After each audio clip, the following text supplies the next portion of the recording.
This is the Celtic Exchange Weekly. This is Tino, and this week I'm joined by James and Miff as we cover all things Celtic.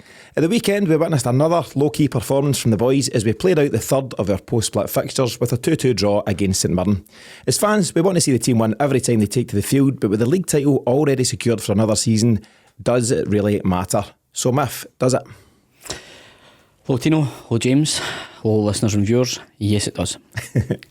I think it matters in the sense that when you're there and you go and watch them and you're not feeling inspired or, you know, it's a bit turgid. Football's all about what's happening just now. The league's won and we move on, and you want to see the team entertain you. So from that point of view, it does matter, but ultimately, no, it doesn't, because it's not going to affect anything to do with the league. And like we discussed in the post-match, you feel the players are saving a wee bit for the game, the remaining game that matters, and that is the cup final. What about your moment of the week? My moment of the week, due to lack of on-field moments, I've went for Ange and his heavyweight boxer quote, which I thoroughly enjoyed. And that's coming up soon, so we'll keep that on ice for now, Miff, okay. And we'll be playing it just shortly in the show. James, where do you stand on these slightly below par post-title win, pre-Scottish Cup final type performances that we're putting in? It's human nature, you know. They've played a lot of football, a lot of intense football, and a lot of pressure, and every time they've been under pressure they've delivered, every single time, and you've got to kind of take that into context.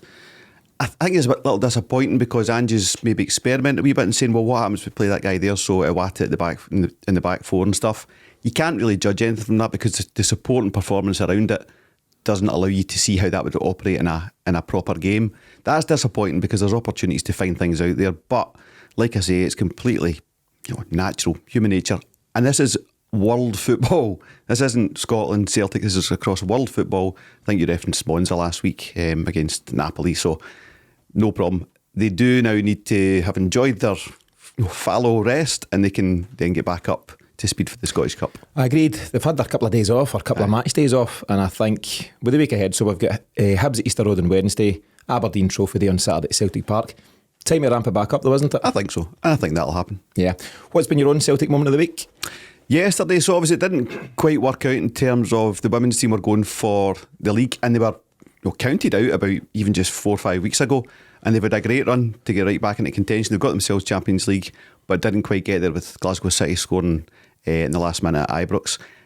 Around that is the level of support that football's getting. 15,000 at Parkhead yesterday, the Celtic end full, all the razzmatazz of all that stuff. So great for the team to be enjoying that, and I think they're starting to adjust to it as well. So yeah, just another great aspect of Celtic to be following.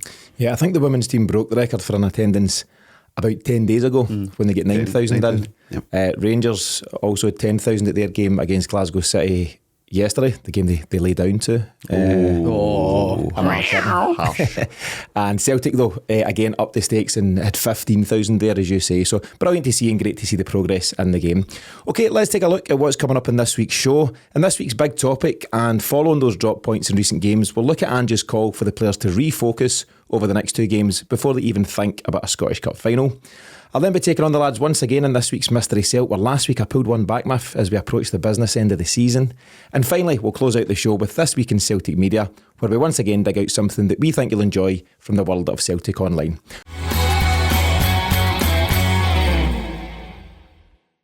Okay, let's get started by looking at Ange's response to the draw with St Mirren on Saturday.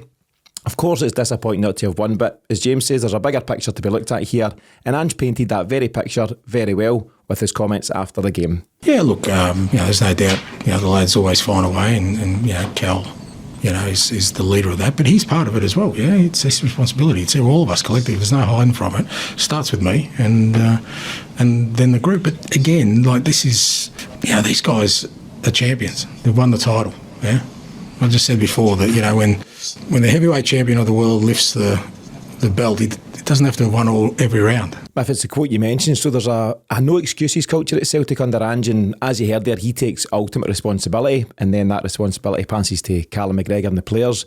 But his analogy is spot on, isn't it?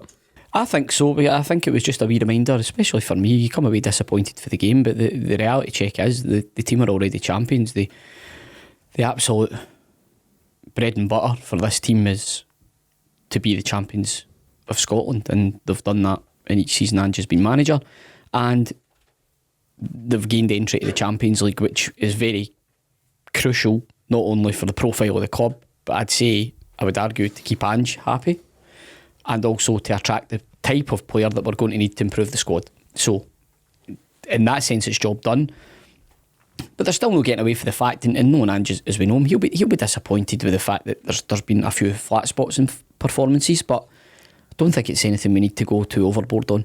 Yeah, I'd agree with that. James, if Celtic going to lift the Scottish Cup next month, and beyond that, if we then improve again next season, maybe make that progress in Europe that we're all crying out for, nobody even remembers these wee blips, do they? I don't think you remember them by this time next week. I really just... This is paper stuff. And I know there's some Celtic fans as well. Podcast stuff, aye. There's Celtic fans as well, up in arms about it all and all these things. But that's the immediacy of coming out of any football game, you know. That looked like an accusing finger point at me. It's pointing right at you. J'accuse. Yeah. You've not listened to the post-match. This man's very reflective about it all. Yes, I have. I always listen to the post-match. A bit of self-criticism at myself for being angry at it, I felt. Mm-hmm. Yeah. So I just think... Miff's a balanced guy. The immediacy of it after the game, you get a wee bit, because we're out to win every game, and that's, we're spoiled. You've got to bear that in mind as well, is that, Ange has been here, less than 2 years and delivered for us in those 2 years, and we've become used to that, as we've become used to it, over the years as well. But he's peace.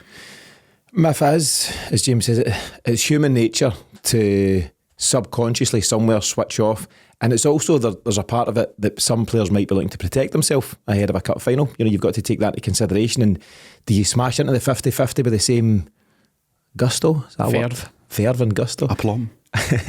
It's not the kind of thing you would do with it. The cup final is now less than 2 weeks out. You've done all your hard work. You've lifted the title. The thing that Ange will be annoyed about, and you heard some annoyance in his comments, and you certainly heard annoyance in Callum McGregor post-match as well. They've set such a high standard, and yes, it's human nature to kind of fall a wee bit below. Doesn't mean it's okay. Doesn't mean it's acceptable. And Ange sets standards for a reason, and he will be disappointed to have dropped below them. I think so. It just...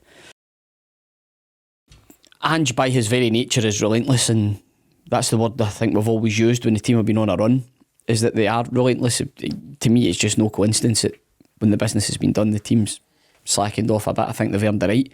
I think you also need to look at just the toll it takes on the team, the players, mentally as well as physically, to be at it as often as they are.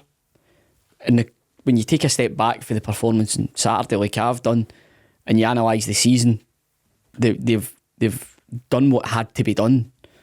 So it's understandable because of what comes with that, the intensity that's asked of them every game when you're playing Saturday, Wednesday, or Sunday, Wednesday, whatever it might be. They've done that when they've had to, when they've really, really had to. They've stood up to that. So you can forgive them for a few weeks of maybe just not being quite at those same levels, rather at now than in the heat of the battle. I think there's maybe a fear among some fans that this is an end of season pattern, and as such to get caught short in the cup final. So as long as we pick it back up Wednesday night, finish strong on Saturday, which would be a tough game, Aberdeen pushing for Europe, but if we finish those 2 games well and everyone's right up for the cup, then it's not a problem. There's huge physical demands on any Celtic player. It's a long old season. We're fortunate in this season and all going well next as well now that we don't have qualifiers. That adds about 6 games on at the start of your season, which you could do without because they're in June or late June or whatever it happens to be. But it's still a 50 plus game season, so there is huge physical demands on the players, and that must take its toll. But to lean towards what Miff was saying as well, James, it's the mental fatigue that must kick in, because yes, it's fallen short the last couple of games, but this we never stop mentality, it must put such demands on the players and their headspace and their focus, and it's hard to keep that up relentlessly, particularly when you've got a wee bit of a comfort zone right now. We're experiencing it right now, to just take your foot off the gas a wee bit. 100%, and it's not just, you say Sunday, Wednesday, Sunday, absolutely, that's the physical turn up and do the job, but see between Sunday and Wednesday and Sunday, all those guys are thinking, I've got to stay on my game, I've got to perform well in training, I've got to keep my head right. It's non-stop for these guys. So when you've got a genuine free time where it doesn't matter, you can take that wee bit of time to yourself, time to relax. It's not great for fans, I understand that, But if they can use that time to relax their heads and then get right back to it for the cup final, it's all fine. Yeah, Miff, you'll have heard various players saying that the intensity in training is almost more than what demands in the games. You know, that's the toughest part of being at Celtic. So I don't know how many days off they get during the week. Maybe one at a push. You know, that aside. So you're up at Lennoxtown day in, day out, putting yourself through that, and yeah, as I say, it's maybe just understandable.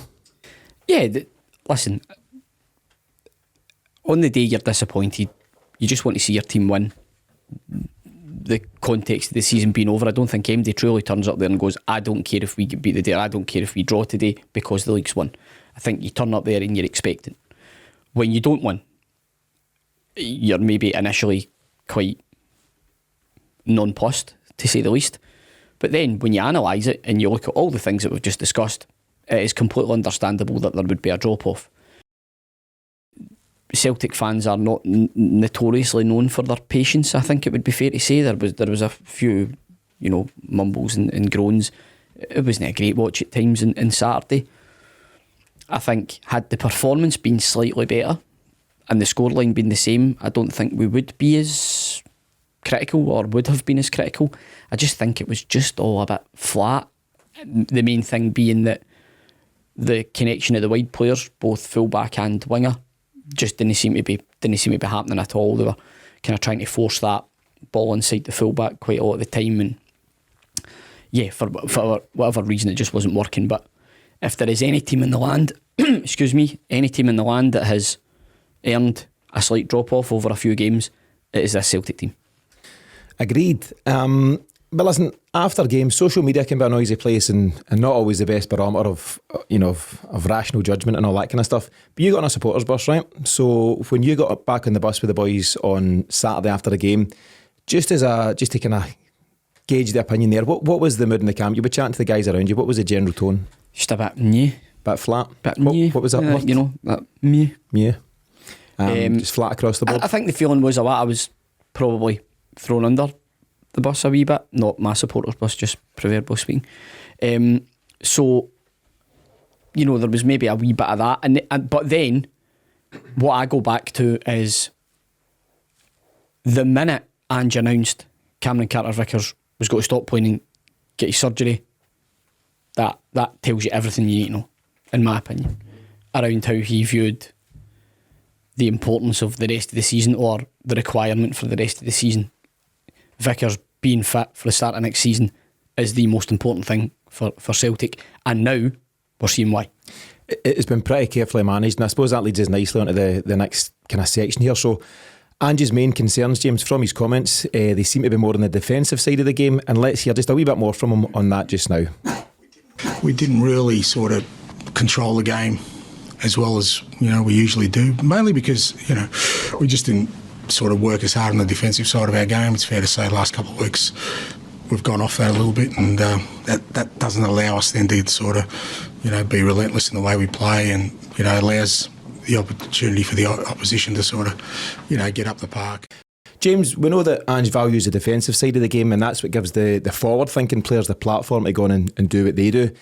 But it's a little wonder that side of the game just isn't quite as sharp and as focused just now, given that guys like Ralston, Kobayashi, Bernabe, Iwata, they haven't been featuring regularly, and now we're throwing them in and saying, go do your thing.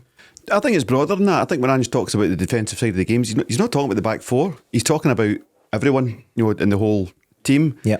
And we spoke about it last week when the ball's coming right back to Bernabe, because Maeda's not there, and I think on Saturday against St Mirren he wasn't really performing. So it's not just about that back four. Yes, I think that's a part of it. You've got guys trying to knit a back four together that haven't been playing together the whole season, like the solid back four that we had, the steady back four. But it's Hatate, it's Maeda, it's all of them, and that's really where Ange's going there. We know, Miff, just to follow on from that, is that defending starts for the front for Ange, but you wouldn't think that anyone's working less hard. Maybe they're slightly less focused, but you wouldn't accuse them of not quite working as hard as they usually do, would you? Well, I think there's a structure, to the team, and we spoke about it again on the post-match, and I know something James has previously referenced around the distances between defence, attack, midfield and between, and it felt like that was a bit off. But you wouldn't expect Iwata, for example, in his first game at centre half, for us to be dominating that and being able to command the rest of the team round about him. You know, the goal comes for the fact that there's a lack of communication between him and Ralston to start with. Just on the point of Ralston, I think the drop off from Ralston to Johnson is much more noticeable than maybe it was with Ralston and Juranovic. I think it is, but in context, you know, there's different people there that were protecting Johnson and protecting Ralston. Yeah, so there's different things that offer a reason as to why it's not as cohesive. James is right. When Ange references defending, he's not just speaking about the defence, it's to do with the midfield, it's to do with the attackers as well. And for whatever reason, it was just, you know, most things on Saturday were just a bit off. I'm talking about distances between defence, attack, midfield for Celtic. I've got all my distances rang the night with this microphone because that's twice my chin's whacked. Twice. I'm not happy. That's a you problem, if let's crack on. What do you make of Ange's snub, and if we're calling it a snub, to Kobayashi and to Bernabe? They both start at Ibrox and then they're both sub not used on Saturday. That's quite the climb down. Bernabe, I mean, he's just not a left back. That's where I've landed on that. So if we keep playing him at left back and he doesn't perform, I'm at the point now where I don't blame the player. It's on us, yeah. I don't blame the player.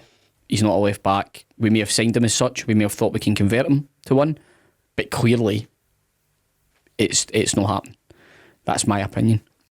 Kobayashi, I think, is very, very harsh.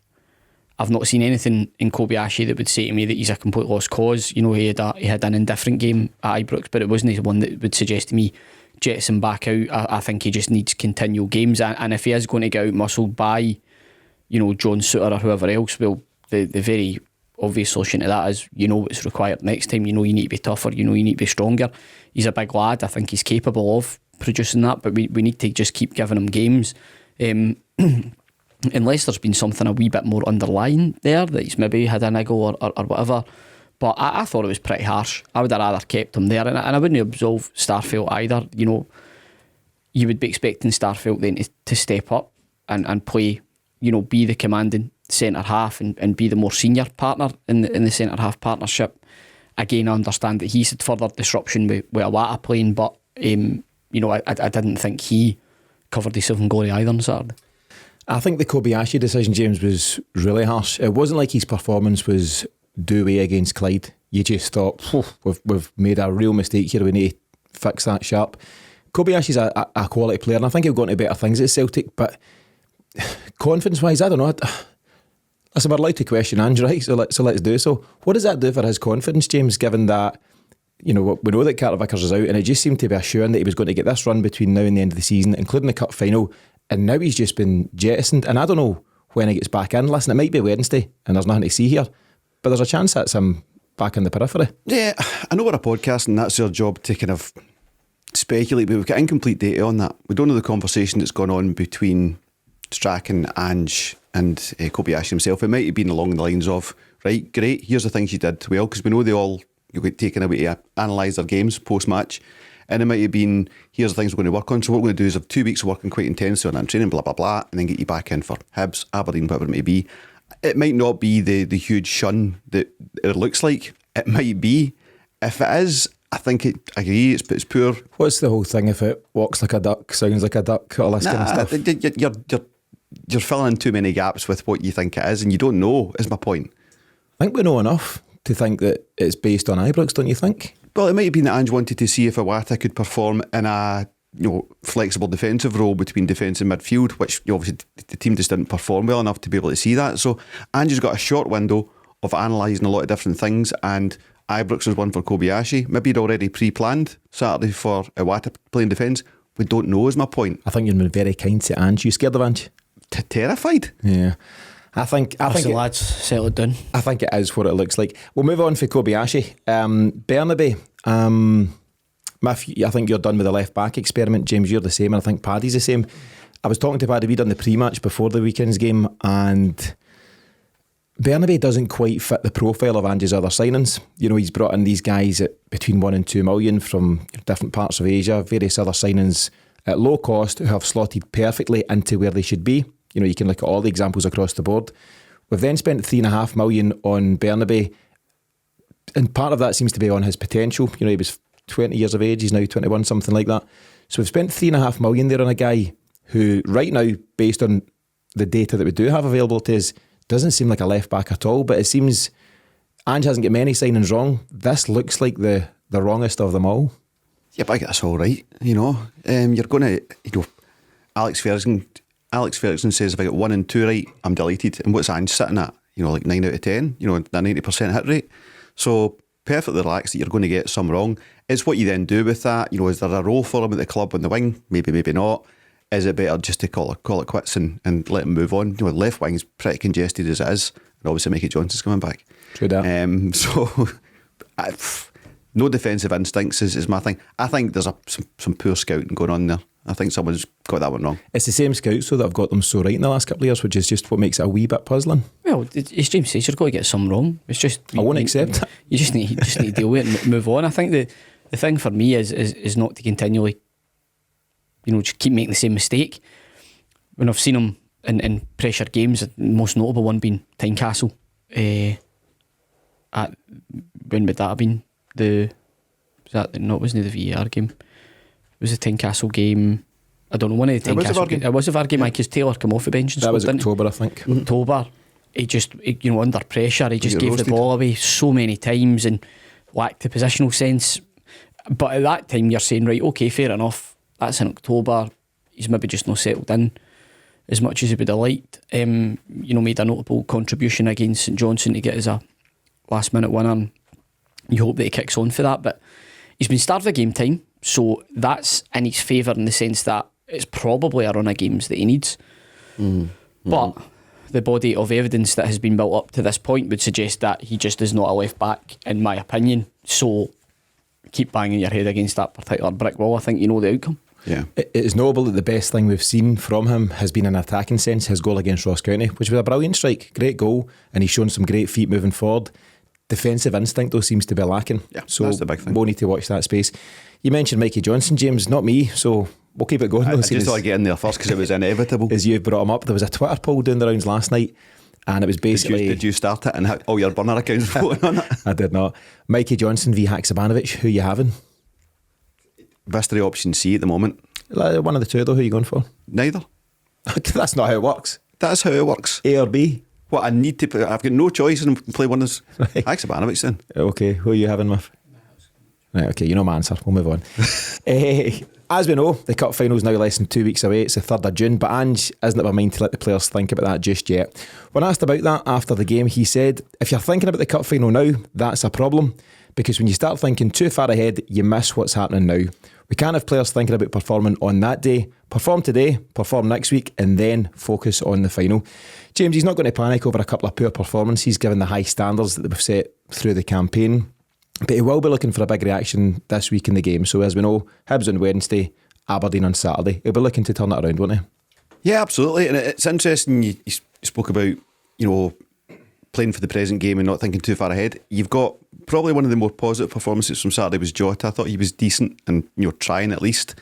And Jota's got this kind of Zen guru thing going on where he's like, he gets asked questions about, what ambitions for this or that club or, next year or 5 years. And he's like, I live right where I am right now. He just wants to enjoy the day, enjoy the game. And that's the guy to follow for Wednesday and for Saturday coming. Enjoy the brazen. Just enjoy the game, enjoy the brazen. That's what a catchphrase. If we know that Ange's got a ruthless side about him, so you can ask Georgios Giacomakis and Juranovic about that, and maybe even Kobayashi and Bernabe that we've mentioned just there. But there's players at the club at the moment who, they're not just playing for a place in the cup final. I don't think it's too dramatic to say they're at a bit of a crossroads here, maybe in their early Celtic careers. There's a fair bit of pressure on a couple of the guys we've mentioned and maybe some others. Yeah, but that's life at a club like Celtic. I don't think you'll ever... We want there to be a culture where you don't rest on your laurels and you can't take it for granted that you're going to be in the starting lineup every week. I'd have to take issue with the summation of Jota's performance on Saturday. I didn't think it was great at all. Wasn't having it. I thought it was one of the better. No, I thought the two wide men were really poor. Again, effort was there as it always is, but just really poor in quality. But the culture of the whole ethos of the club is that you need to be at a certain level to be playing for Celtic. And again, I'll go back to that point, is these players have danced every dance. So Jota having a bad game on Saturday, Maeda having a bad game on Saturday, so what? The two of them still worked really, really hard. just wasn't quite coming off for them. But I think the whole function of the team was affected just by the changes that were made, and for whatever reason the patterns of play just couldn't get established. But even at that, while St Mirren did have chances, it wouldn't have flattered Celtic to have won the game based on the way that they really pressed for a winner in the last 15 minutes. Yeah, maybe so. Just in terms of the playing personnel though, obviously it's very early in their Celtic careers, but James, you would get the idea that it's a very important pre-season for some of the new guys. So Bernabe, Kobayashi we've mentioned, Iwata, just in the door, don't get me wrong, but they've had mixed starts in different ways to life at Celtic, and it's going to be such an important summer. Listen, you often say judge a player properly when he's had a full pre-season, and then you can get a good look at him. I've heard kind of some noise and examples recently, and rightfully so, about guys like Paul Elliott, who by all accounts very average in season 1, superstar in season 2. That can happen in football, and some guys take time to find their feet, but it is going to be a crucial phase for some of these guys in terms of their Celtic development. Yeah, I think there's a lens to look at when you go Jota, Carter-Vickers, Hatate, Johnson, straight out the bat, no problem at all, real superstar players. And the guys who aren't quite those guys are judged on the same ticket, and that is harsh. I think really what's going to happen in the summer is we've got 12 guys out on loan, we've got peripheral players in the squad, irrespective of the guys you're mentioning there. I think they're all going to go, bar maybe 1, 2, 3 on loan, Mikey Johnson obviously. And I think the guys who are currently second string will be pushed out a wee bit, and there'll be development required, because you have to have, we did an episode early in the season about, we're too quick to judge players. We can't have these guys on the bench, absolutely, if they're not performing, but they need to fill that berth in the squad where guys are out on loan, guys aren't, they can't be sitting on the bench to come in. If they're not good enough for first team, they're not good enough for the bench because you can be required. So the development happens kind of outside the team, and they get brought back in on a development plan, and we sign guys to bolster the squad whilst they're not up to speed yet. We can't gamble with them at the moment because you're out of Europe.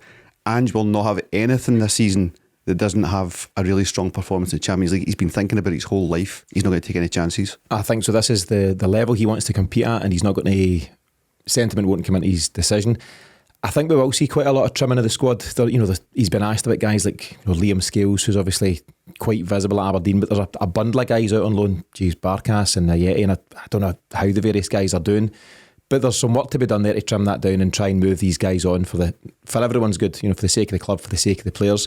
Miff, I think it was either when we recorded or maybe just after we put the mics off last night, you mentioned a guy like David Turnbull, and I would say it sadly, I'm a huge fan. I think you've got a lot of support from as well. It looks like that one's not going to work out, does it? No, I think if he's not featuring just now, then he's not going to feature at all. His lack of minutes has been very notable. It's a shame because I think he's a really, really talented player, but for whatever reason, manager just doesn't seem to fancy him, and it's a shame because that knee injury just seems to really have caught up with him. So far, maybe he'll be revitalised by a move elsewhere, but I would still like to think, I would hope, possibly based on the fact that the performance wasn't great and Saturday might get a wee shout on Wednesday. I would like to think that, and then stake his claim for a place in the cup final team. But listen, it's really hard to judge players when they're not getting minutes. James is right to mention there's been some exceptional players that have come in and hit it off straight away. There's others who have been dropped in a game at a time, not really getting a run of games. And Bernabe would be one of them as well, if we're being completely fair. I don't think he's ever had a proper run in the team. So you're then judging them on the fact that they've been dropped in for 1-2 games in a row, back out again. That's hard. At any level of football, that's hard when you think you're just getting in to come back out. So it's got to be a massive pre-season, and I think you'll probably be looking at 6 or 7 out, 6 or 7 in. That could be real interesting. Just lots of moving, shaking, and here, there, and everywhere. I agree with that.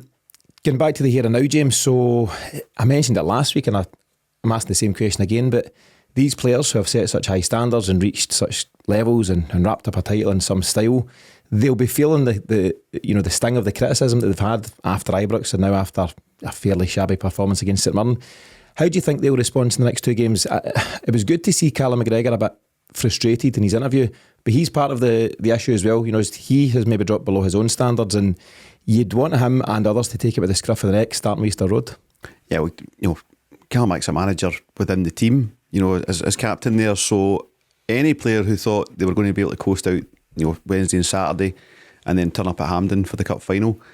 McGregor will be all over them all week to say that was just unacceptable and we need to get right back on it here. So no one's going to be missed on this, McGregor included. And I think McGregor is mature enough and self-reflective enough to see that he'll be able to fix himself within himself and then pass the message on to the rest. But it'll be, it wouldn't be the most comfy place, I would say, Lennoxtown today. What are you doing Wednesday, Miff, if you're Ange? Because you've then got 3 games ahead of you. You've got Hibs on Wednesday, Aberdeen Saturday, and Inverness the following Saturday. Would it be mad to give some of your top players, your cup final starters, all 3 of those games, or does he need to be clever about how he uses them? I would say he has to be clever, but ultimately, I'm happy to roll with whatever Ange sees fit. I wasn't a fan of Iwata starting on Saturday, but I can see why he did it. It's not like these things are happening without any logic. He's obviously wanted to try something. What can I find out? Now's the time to try it. Against a physical presence like Maine, Iwata just didn't look like he wanted to know what was going on, and behind him, straight. I've never seen so many straight long balls causes problems in all the years I've been watching Celtic at Celtic Park. It was just one of those days.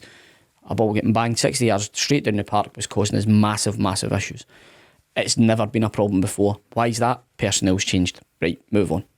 It's that simple to me. The players that come in, I think now would be the time to create a wee bit of freshness, change a few things up. Absolutely. I think it makes sense to play, play O instead of Kyogo. Absolutely, I'm fine with that. Play Haksabanovic for the start. Play Turnbull for the start. I think all fans would see that. Right, I can see what's happening here. We don't need to win the game. It's of no consequence if we lose the game. Why not give these guys minutes? Play Ben Summers, play Rocco Vata. I'm all for it. All for it. Including Aberdeen Saturday. Aye.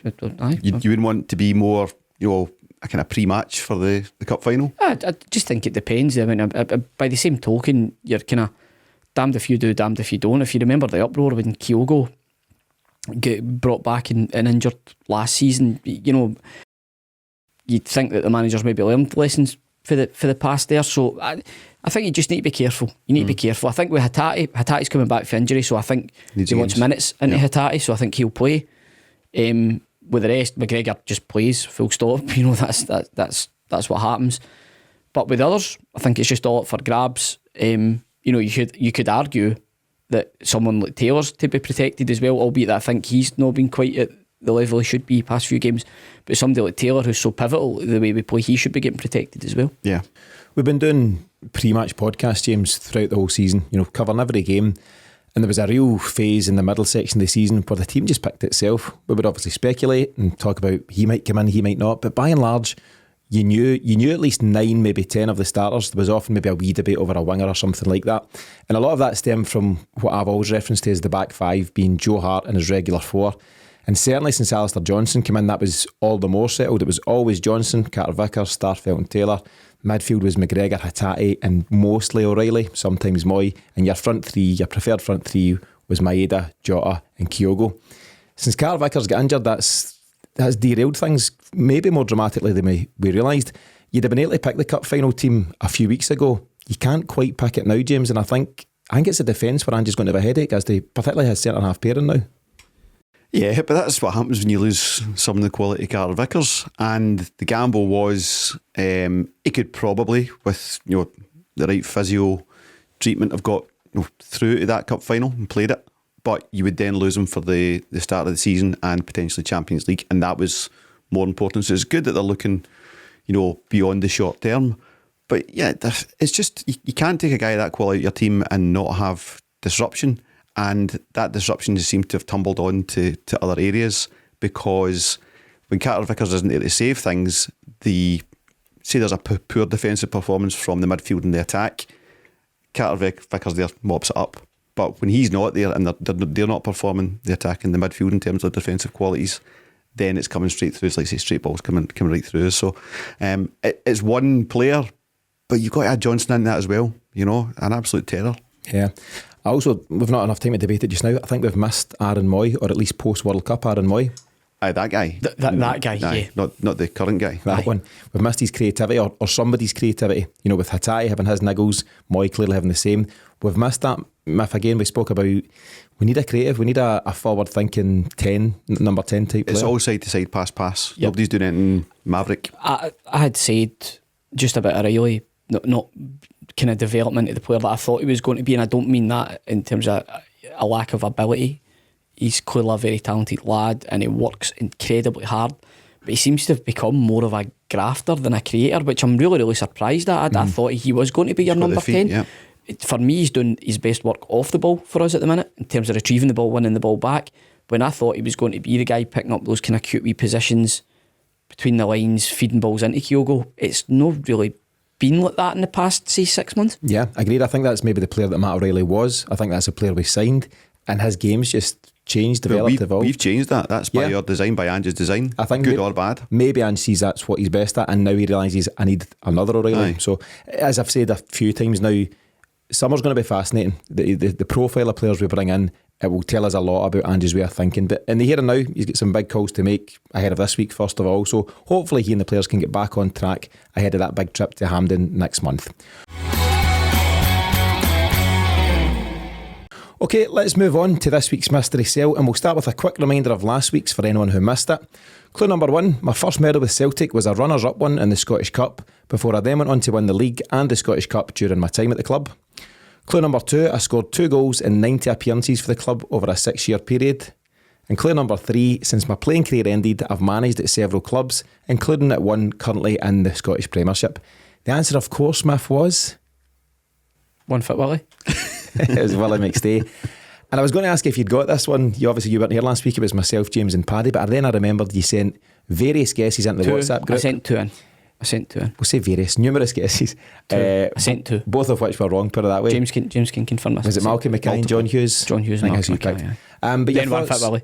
Your thoughts on Willie McStay, who, of course, is the older brother of Paul, as well as Raymond, who was also on Celtic's books? Yeah, well, I mean, he was always just seen as that lesser light to Paul, to be quite frank. He seemed destined for a more notable coaching career for a time at Celtic, because he'd taken the reserves and they'd done really, really well.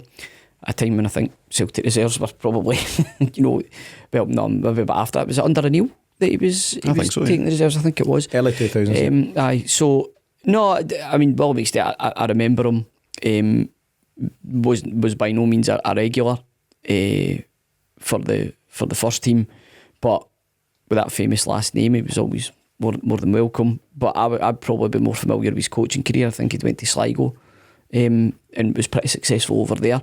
What Premier League team was it he managed? Ross County. Was it Ross County? Aye, 3 months, I think. I wasn't sure, but that was, I think that was the one that thrown me. But I've had to make them tricky if I'm under the cosh. No, so. I know your son. I know you're in. I'm very much looking forward to what comes next.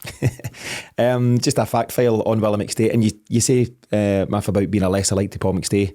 Everybody's a lesser like to Paul McStay. Very true. So Willie McStay made his Celtic debut in April 1983 and was with the club then for 4 full seasons before moving on in 1987. He and Paul both famously scored in a 3-0 win over Rangers in April 1984. And as you've said, Miff, when his playing career ended, he moved into coaching at clubs like Sligo, where I think he had notable success, Ujpest over in Hungary, quite a unique move, and Ross County. He also held various roles throughout the Celtic Academy. James, have you got a nugget of Willie McStay chat for us personally? Myself and our next door neighbour, Phil Collins, no less. Phil Collins. He used to work with. Right, pre-professional.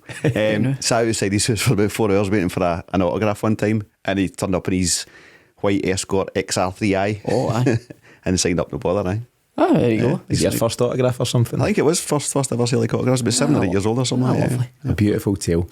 Okay, let's move on to this week's Mystery Celt. For anyone joining in at home, jump to our Twitter page at Celtic Exchange right now, and if you guess the correct answer, you'll be given access to 14 days free of the Celtic Exchange Plus.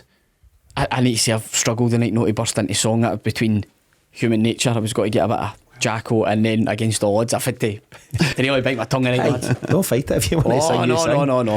No. Okay, clue number 1. The score, by the way, just to keep you posted, is 11-8. So closing in on you. There you go. But It's 12. But a win tonight kills it. It was. He's at it. I'm going to. Clue number 1. He's at it. It's 11-8. Clue number 1. I scored on my Celtic debut a 3-1 win over Hearts. No, Scotty Sinclair. It's not Sinclair. That was a 2-1 win over Hearts. Clue number 2, I've got over 100 caps for my country. He loves a cap reference. Just, that's a total, that's no clue. I know. It's not even a clue. Yeah, something. Nonsense, man. It's a clue if you know football. Oh, nonsense. And clue number 3, I joined Celtic from a club in the Bundesliga. So, as always, you lads have got until I read out this short update to provide your final answer. So, while the lads are guessing the wrong answer to this week's Mystery Celt, a quick reminder from me on what's coming up this week over at the Celtic Exchange Plus. It's a busy one with our last 2 league games of the campaign taking place, and so we'll have the match preview for the Hibs game on Tuesday before the match reaction shortly after the whistle on Wednesday night. Then at the weekend it's Trophy Day, and we'll have the preview for that one on Friday, and again we'll return shortly after the final whistle with all the reaction as Ange and the boys lift the trophy for a second successive season. If you want to enjoy all of these additional podcasts from us absolutely free, then just visit our website at thecelticexchange.com, where you'll see the links to start your 7-day free trial. It takes less than 2 minutes to get going, and as well as this week's Match Action podcasts, you can also enjoy our full back catalogue of additional episodes. So if you enjoy what we do and want to hear a wee bit more from us every week, then jump over to thecelticexchange.com now. Who's providing the answer, James? Is it you? Feeling confident? Miff's going to get this one. Miff, Right. wrong answer, please. Just to give me... Aye, can you recap them? Aye, because that, to be fair, I think you'll admit yourself, this is sparse. It's this is very vague. sparse. Very sparse. Clue number 1. I scored in my Celtic debut, a 3-1 win over Hearts. Clue number 2, I've got over 100 caps for my country, 110 to be exact. And clue number 3, I joined Celtic from a club in the Bundesliga. Ramon Vega. It's not, I'll give you a bite at it.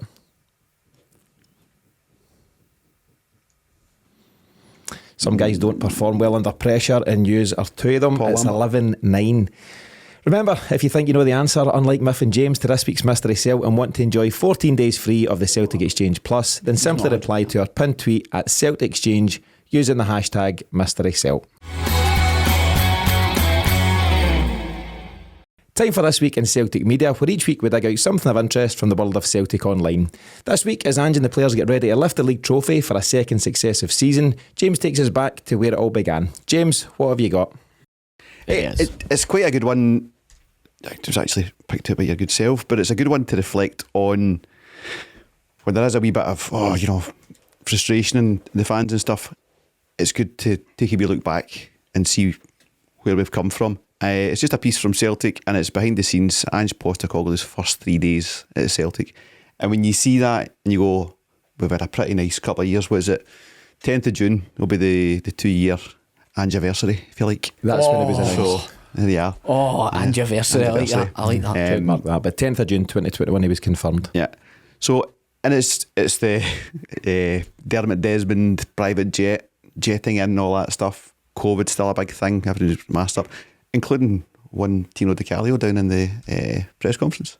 If you look very carefully at the footage, Miff, you can just about see my right leg, and it's Aye. I mean, what a leg it is, don't get me wrong, but it's notable fleeting. stuff. So I was there as part of the fan media conference the day that he was in doing his thing with Dom Mackay. Well, that was my first bullet point. Like, Remember Dom that guy? Mackay? Oh, the Remember Dom. him? Yeah. The bold Dom. But James, there's some nice wee snippets in general, isn't there? It's only about 5 or 6 minutes long, but it shows what looks, for example, to be his very first meetings with guys like John Kennedy and Tony Ralston. He's bumping fists with the guys, and So he's coming into the canteen and Strachan sees him.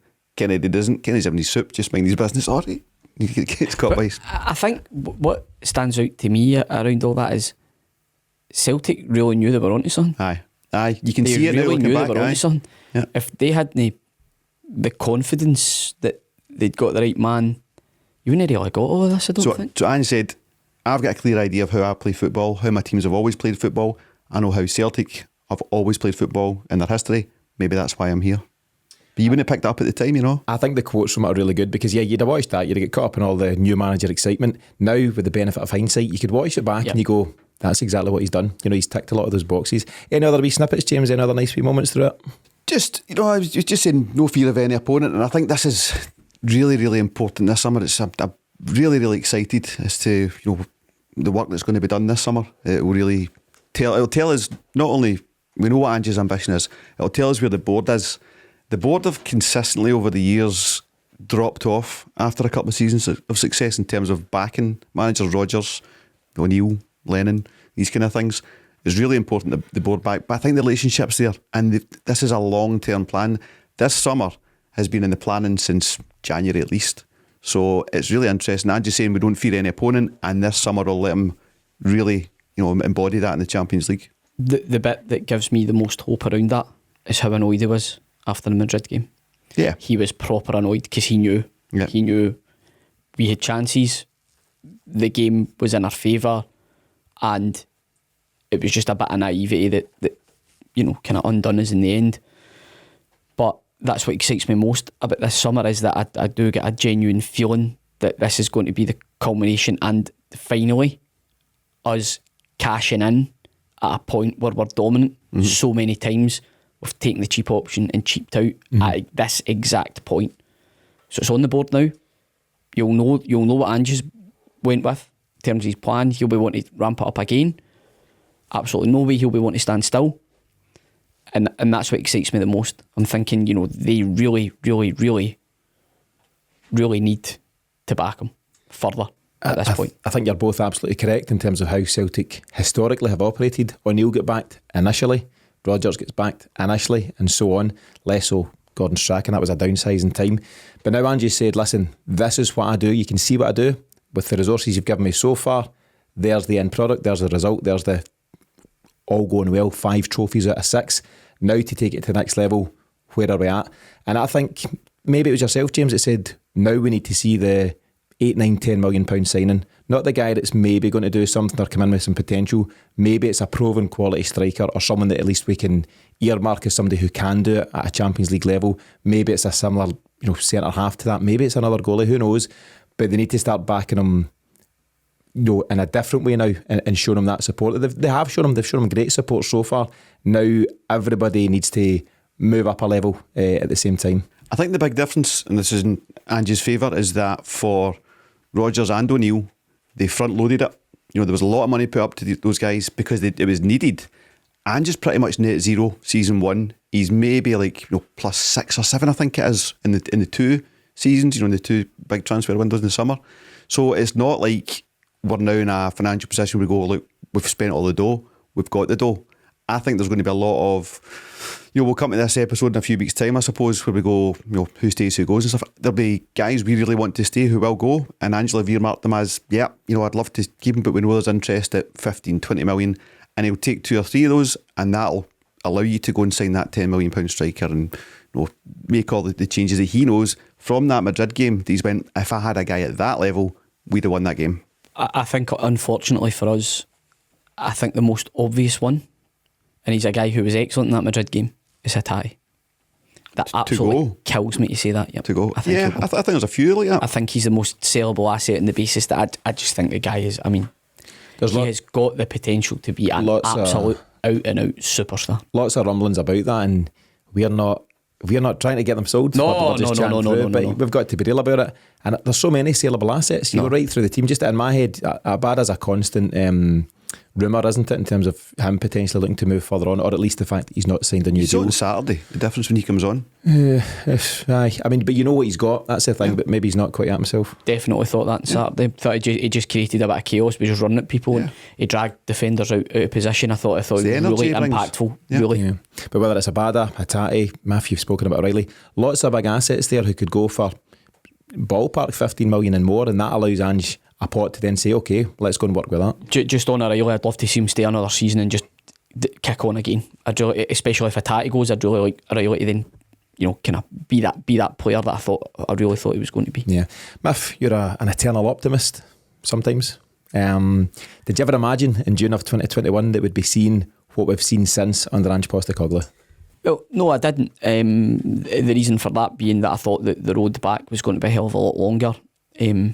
I think we've also been helped and aided by the fact that our rivals have made some fairly baffling decisions through that time, or they've just simply not kicked on. Let's be honest about it. That's what they were in a position of strength. They've not kicked on. I think they have their own issues.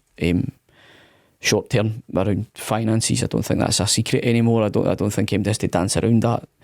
So what that allows us to do is, because we've got the structure and we've got the finances in place, like James rightly mentions, it's not like Ange just come in and spent an absolute wad of cash and trying to rebuild something. He's done it within a fairly tight budget. The hope would be that some of the bigger earners that come in in the COVID season can now be cast away. The likes of Ajeti and Barkas. I did see something funny on Twitter that Ajeti's won the war with Ivan Toney being banned. I was absolutely killing myself at that. And keep your powder dry. Ajeti won the war. Played the long game. I played the long game and it outlasted him. So, but no, really, really interesting summer coming up. But let's just concentrate firstly on the squad, seeing it through, getting the job done, and then see where we go from there. Yeah, James, just finally on this section about Ange, what next? So I think he's got plenty of targets and objectives at Celtic in general that he still wants to achieve. You've mentioned frequently that once Ange becomes bored or feels there's no challenge, then he'll move on. That's not the case, and hopefully will remain not the case for some time. But I'm pretty excited for the summer recruitment and what that brings, as well as another crack at the Champions League. And this is where Ange is, isn't it? Europe is a real dream for him. He's spoken about it frequently. I've mentioned before, he talks about how his dad used to get up at crazy in the morning to watch Liverpool and all that kind of stuff. This is a dream for him, and it's going to be really exciting as to how he addresses it and challenges it this summer. Yeah, and it shows you the laziness amongst the Scottish media and beyond when they go Ange for Spurs, and you go, do you think he's going to walk in an absolute basket case? And I speak as a Spurs sympathiser, if that's as strong as I would get on that. But they're a shambles just now. Easy. What? Easy.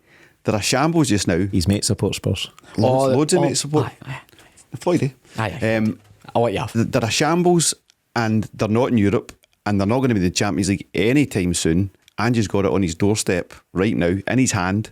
And that goes for players as well, both keeping and attracting. That's the really exciting thing. You know, the Champions League is where all players want to play. If you want to get the exposure, if you want to, start playing for your country, play well in the Champions League. For Ange, for the players that we can attract and players that we can retain, I think it's just, again, a really, really exciting time. I can't wait. Hopefully we can get the 5th of the 6 trophies, and we can just go into the summer and really, really enjoy the work behind the scenes. You forgot to mention that Kane's away as well. Do you think so? I think so. Yeah, he's got. If he's got any ambition, why he's the got to hell go. would you hang about there? Could you get less? Yeah, we'll move on. But yeah, it's a great wee video. It's behind the scenes, Ange Postecoglou's first 3 days, and as I mentioned, with everything we know now, the 2 years or so of Ange, it's really interesting to look back and look at his comments from the time. So good watch, and as always, we'll link to this one in the show notes for the episode. Couple of wee bits and bobs before we wrap things up. James, you mentioned the women's team, and rightfully so, a day of drama there on Sunday, record crowd, and very unfortunate to lose out to Glasgow City for the title. They do, however, have a Scottish Cup final to look forward to on Sunday coming at Hampden. You can find details on tickets, etc. at the Celtic website, so best of luck to the women there. You were also at a night with Bruni and various other special guests. Any snippets from that? Any good wee stories? Talking to Kush at your game on Saturday night there, Charlie Mulgrew's a conflicting character because he left us in the lurch and he done the dirty on Ronnie, didn't he? But he's an entertaining guy. He can tell a story. And he was telling a story about, I think they'd been out boozing or something, Celtic away in Australia or wherever they were. I think it was Australia. Must have been Australia. Because they've got up in the morning, they're playing golf, and Charlie Mulgrew's sitting in his shot and he turns around and Bruni's fighting a kangaroo. I've seen the clips. So if you jump onto YouTube and look for Bruni and Bruni fights kangaroo. Bruni fights kangaroo. So that was one of the highlights. Strachan coming on. I mean, I know Strachan splits people.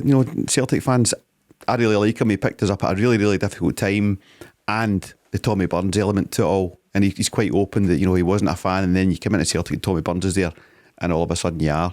So that was great. Great to see Mika Simunovic come on the stage, right? Mm-hmm. He wasn't part of the plan. He was in the crowd, bought his own ticket. Aye. Interesting. Somebody went, up you get. I don't know if he's got a club these days. He's not. He's uni, like training to be a lecturer or something like that. Aye. We'll get him on the show, if he sounds available. He's 28. Get him training again. He'd be a good fifth centre half to have. No, it's just his knees, isn't it? Yeah, but an interesting light. It seemed that every other day Celtic were saying, and this guy's appearing. It was Sean Rooney. Was he part of the whole thing? The guy that he's taking to Fleetwood. Was it Sean Rooney or was it maybe Johnny Hayes? No, Sean Rooney. So Bruni signed him for Fleetwood. He's got them. Anyway, various guys. Kush that you mentioned hasn't forgiven Charlie Mulgrew because he walked off. Remember that European game? Yep. With a hammy. Claimed it was a hammy. I never bought it at the time. I'm not buying it now. But doesn't mean the guy can't tell a funny story. So fair enough. all that aside, you'll have seen yesterday, Sunday 21st of May, was 20 years exactly, Miff, since that final in 2003. We've had some good stories from you in the past and your memories of flights getting cancelled and all sorts of stuff. We'll maybe do a recap on that, but amazing to think that it was 20 years today to the day to the UEFA Cup final in 2003. James, it's almost been lost in all the chat from the weekend that Celtic eclipsed the goals record of 106 scored by Brendan Rodgers' 2016-17 side, and we'll have opportunities, of course, to stretch that further in the 2 games that we've got this week. Your thoughts on that and your final thoughts for the week, please. Yeah, it's another wee achievement. I know, Miff, you don't care. You'd rather win by 1 goal and all that stuff, but I think it shows... It shows the just palm me off, or you'd rather just win. I'm not saying that at all. I'm just saying I don't care. That's a quote from the post-match podcast. I said I don't care about goals totals, as in whether we get 10 more or 10 less. That's you and Paddy's preserve. Use battering. I think it's good. It shows ambition. Cranky wee man. I've known my dinner and it's roasting in here, man. It just, aye. So, aye. You knocked my flow there, man. Sorry, mate. But aye, it's great for the team to be. You're just playing well and scoring goals, even though you're flinging 2 in at the back on Saturday, but we'll fix that on Wednesday. Yeah. My final word goes to you for the week. If you've got anything else to get off your chest, then now's the time. No, nothing else. Just keeps on rolling on. Bring on the final. Can't get there quick enough, I don't think. Good stuff. So that wraps things up on the latest episode of the Celtic Exchange Weekly. Thanks to James and Miff for joining me today, and as always, our thanks to you for listening. Remember to send your mystery Celt to us on Twitter if you think you know this week's answer, and beyond that, don't forget to visit thecelticexchange.com, where you can start your free 7-day trial and enjoy all the additional podcasts we'll be producing this week for subscribers. But in the meantime, for myself and the team, thanks for tuning in, and we'll see you again this time next week.